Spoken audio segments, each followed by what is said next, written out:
Sum and difference formulas. Here are the sum and difference formulas, and I'm not going to write on this screen at all because I want to make sure that you have something that you can take a screenshot of and save so that you can reference it.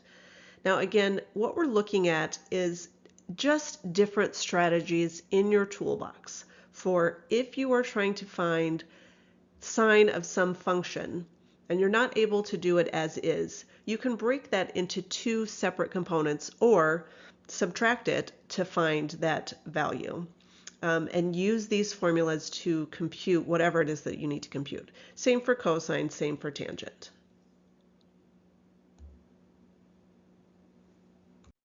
For our first application of one of these formulas, we're going to evaluate a trigonometric expression and find an exact solution, as opposed to a decimal equivalent, which is what I would get in my calculator. So I'm trying to find the exact value of cosine of 75.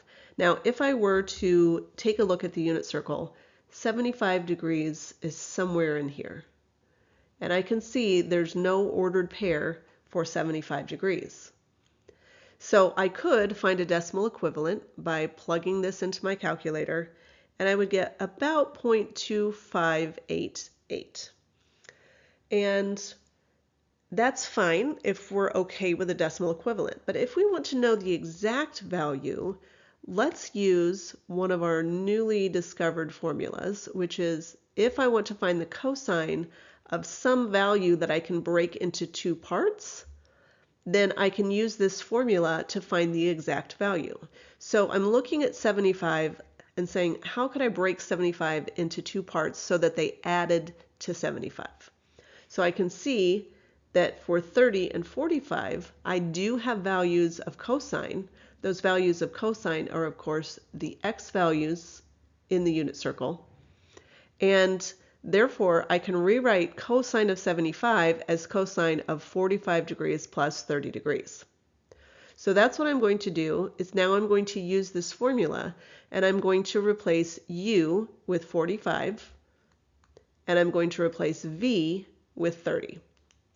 So this is my first step, cosine of 45 times cosine of 30 minus sine of 45 times sine of 30. Now I have to evaluate using the unit circle, cosine of 45 degrees, cosine of 30 degrees, and so forth. So I've already circled the cosine values. I have radical 2 over 2, and I have radical 3 divided by 2. And I'm just going to find the product of those because that's what's going on here. So I'm replacing those values, and in addition, for sine, I'm looking at the y values. So radical 2 divided by 2 and 1 divided by 2. So this would be my next step, is replacing those values with the evaluation of those trigonometric functions. From here, I'm just going to do a little bit of algebra. So on the first fraction, I've got radical 6 divided by 2 times 2, which is 4. And then on my second fraction, I have radical 2 times 1, or radical 2 divided by 4. And then I'm simply going to write that as one fraction. Now, if I take that exact value and I plug it into my calculator to find the decimal equivalent, I bet you can guess what I get. It's about 0.2588. So it is going to result in the same approximate value, but again, this is the exact value for that expression. I have a trickier question that I would like you to try on your own if you're feeling up to it. So the difference here on this question is that I'm not giving you a radian or degree measure, but I am giving you some reference values for what sine of u and cosine of v are. So if you're feeling up to the challenge, press pause, try this question on your own, and then press play to see how you did. And if you're a little bit stuck, don't worry, we're going to go through this question together. So the first thing we need to understand is that sine of u is in the first quadrant and cosine is in the second quadrant. So let's start with cosine. If I were to draw this picture, I would have a negative 12 would be this value. And I don't know what this value is. And the hypotenuse is 13. So you might be asking, how did you know that? Well, we know that cosine is adjacent divided by hypotenuse. We know it's negative, and we know that the x value in the second quadrant is always negative. So I know that this was negative 12 and that the hypotenuse is positive 13. So that's where I got all of that information. Now, you might be asking, why do I need to find that third side of the triangle? Well, the third side of the triangle, if you'll recall, is going to be the sine of v. And that's what I'm going to need right here. So I can just use the Pythagorean theorem. This says 12 squared plus y squared is equal to 13 squared. That's 144 and 169. That's 25. So y is 5. This value is 5. So when I'm finding sine of v, it's going to be 5 divided by 13, right? Let's do the same for u. So u is in the first quadrant, which we were given here. 0 is less than u is less than pi over 2. Remember, this is pi divided by 2. And we are looking for sine is 4/5, so sine is opposite over hypotenuse, so that's 4 divided by 5. Just as I did before, I can say x squared plus 4 squared is equal to 5 squared. X squared plus 16 is equal to 25.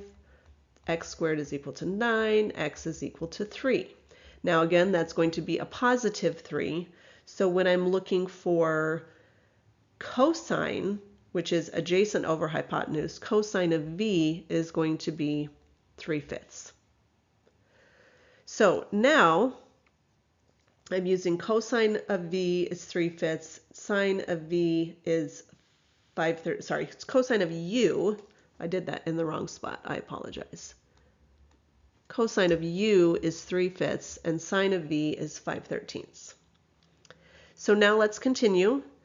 We have our sum formula, and I'm going to get rid of this work so that it's out of our way. And I'm just going to make replacements. So sine of u was given to us, which is 4/5. So it's going to be 4/5 times cosine of v, which is negative 12/13 for my first product. My second product is going to be those values I just found, which is 5/13 times 3/5. And then, of course, I'm just going to multiply negative 48/65 plus 15/65, so I get a value of negative 33/65. This example is a lot of fun because it actually allows us to take what we know about what we're just learning, these sum and difference formulas, and what we know about inverse trigonometric functions. So there's going to be a lot going on here, and we're going to just baby step through this one together. But we're trying to write sine of arctangent of 1 plus arc cosine of x as an algebraic expression. So knowing that we have an x involved means that my final solution is not going to be some constant like 3. It's going to involve an x. But let's take a look. We know we're going to be using sine and the sum. So this is the correct sum formula. But it's going to get a little bit complicated because we have these inverse trig functions. So let's not use what we've just learned, but use what we learned previously about arctangent of 1. What does that mean? Well, tangent is opposite over adjacent. And so what this is telling us is if I take the opposite side divided by the adjacent side, I get 1. So one easy way to do this is to just write each side, opposite side and adjacent side, as 1, because 1 divided by 1 is 1. If I were to do that, then I would say leg squared plus leg squared equals hypotenuse squared. Whoops. We'll call it c squared. That's 2 equals c squared. Radical 2 equals c. So this value is radical 2. So I'm going to move forward with radical 2, but I do want to point out to you that if I'm going to change colors here for just a minute. Let's say you said, well, I didn't want to use 1, I wanted to use 5 for those. Well, then I would get 5 squared plus 5 squared equals c squared. and that's 50 equals c squared. And I take the square root of 50, I get 5 radical 2 is c. So I'm going to put 5 radical 2 down here just so that when we're doing the math in a little bit, you believe me when I say we're going to get the same answer whether we use 1 or 5. So now let's take a look at arc cosine of x. So cosine of x, as we know, is adjacent divided by hypotenuse. So we're saying the adjacent divided by hypotenuse is supposed to be x. So an easy way to do that is, of course, x over 1. So when I draw my triangle, the adjacent side is x, the hypotenuse is 1, and I want to know what this side is. And again, why do I want to know that side? Because I need to be able to find sine of this triangle as well. So I'm going to say leg squared plus, we'll call it b. B squared is equal to 1 squared. I'm trying to isolate b, so I'm going to get b squared is equal to 1 minus x squared. I divide by b, I take the square root of each side and get the square root of 1 minus x squared. So that's this value right here. So we haven't even done the question yet, but we've done all of the legwork, so good job to us. Now we're going to start plugging things into the formula given to us.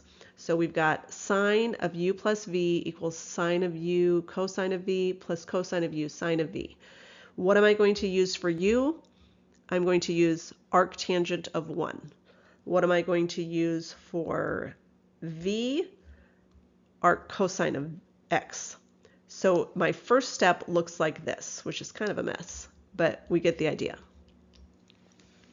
But what all of that work that we just did with our triangles is going to help us to know which values plug in where. So for the first one, I'm saying find arctangent of 1. Well, that just means use this triangle and find sine of that triangle. Well, sine of that triangle would be opposite over hypotenuse, so that's 1 divided by radical 2. And oops, I'm going to change that to green because those are the green values that I used. 1 divided by radical 2. And I just want to point out to you that if I were to use the 5 radical 2, it would be opposite over hypotenuse, and I would still end up with 1 divided by radical 2.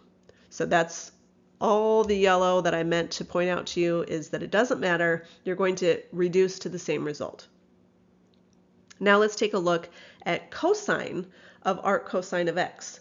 So this is telling me use the second triangle and find cosine. Well, cosine is adjacent divided by hypotenuse, so that's just x. Okay, and then we're going to add, and now cosine of arctangent of 1. So again, this is telling us to use this triangle, and I'm finding cosine, which is adjacent divided by hypotenuse. So that's 1 divided by radical 2. And then sine of arc cosine of x. So arc cosine of x just says use this triangle, take sine. Sine is opposite over hypotenuse. So that's going to give me radical 1 minus x squared. So that's the next step, is to just plug those values in. Those are the same values we found together. Now simplify just a little bit, and then they're both divided by radical 2, so I'm just going to write it just like this.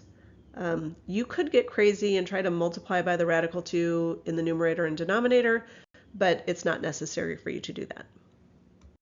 We're going to finish up solving a trigonometric equation, and this one's going to be a little more complicated than just a standard trigonometric equation, simply because I have two different sign expressions.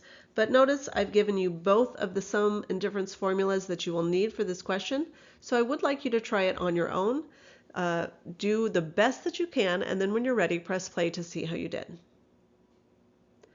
So we already have it written out so that we know exactly what u and what v are for the sum and for the difference. So and of course is equal to 1. So my first step is just to rewrite it. So I'm rewriting sine of x plus pi over 2 as sine x cosine pi over 2 plus cosine x sine of pi over 2.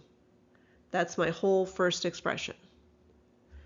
And then my second expression is using the difference formula. So I'm using sine of u cosine v, that's here.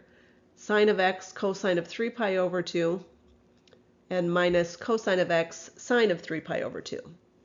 And then of course equals 1. From here, I'm going to evaluate what I can. So I'm not going to be able to evaluate sine of x, cosine of x, sine of x, cosine of x. Those values will stay as sine of x or cosine of x.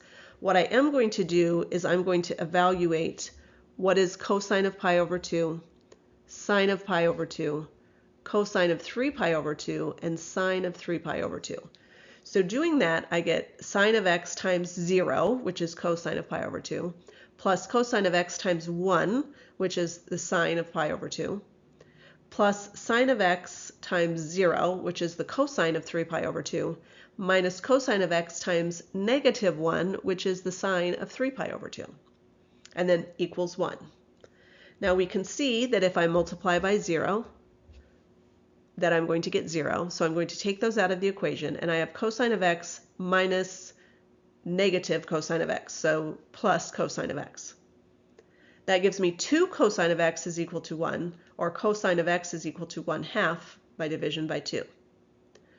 I'm trying to find all the solutions in the interval from 0 to 2 pi.